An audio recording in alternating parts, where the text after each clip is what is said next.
பாட்டாளி மக்கள் கட்சிக்கு ஏற்பட்டிருக்கிற நெருக்கடிங்கிறது சொல்லி மாளாது. இது யாரால வந்தது, எப்படி வந்தது?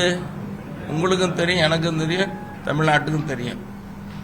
இன்னைக்கு பாட்டாளி மக்கள் கட்சியில 35 வயசுல மத்திய அமைச்சராக்கி அழகு பார்த்தவர் மருத்துவர் அன்புமணியை, எங்கள் மருத்துவர் ஐயா. உங்களுக்கு எல்லாம் தெரியும், சின்ன வயசுல.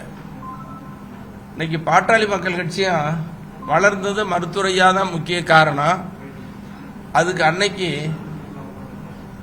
காவல்துறையில பலகட்ட போராட்டங்கள், காவல்துறையில தடியடிப்பட்டது, ரத்த சிந்தியது, சிறை கொடுமைகளை அனுபவிச்சது, 21 பேர் ஒரே நாளையில் உயிர் தியாகம், தொடர்ந்து பல உயிர் தியாகம், இப்படி ரத்த சிந்தி ஜெயில் கொடுமைகளை அனுபவிச்சு உயிர் தியாகம் செய்து வளர்த்த கட்சி தான் பாட்டாளி மக்கள் கட்சி.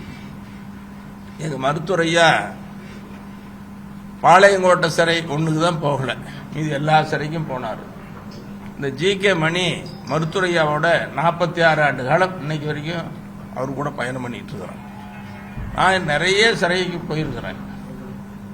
சென்னையில் 1.5 மாசம் ஒரே நாளையில் இருந்திருக்கிறேன்.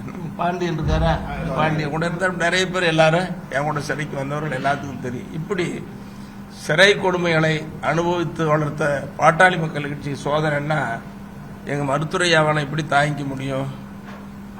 அது யாரால வந்த சோதனை? ஜி.கே. மணியாலையா, அல்லது பாட்டாளி மக்கள் கட்சியில் உழைத்தாங்களே, சிறை கொடுமைகளை அனுபவிச்சாங்களே அவர்னாலையா? இல்லை.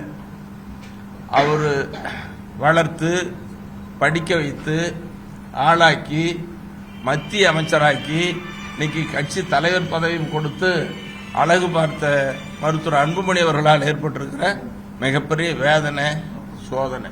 கண்ணீர் வடிக்கிறார்.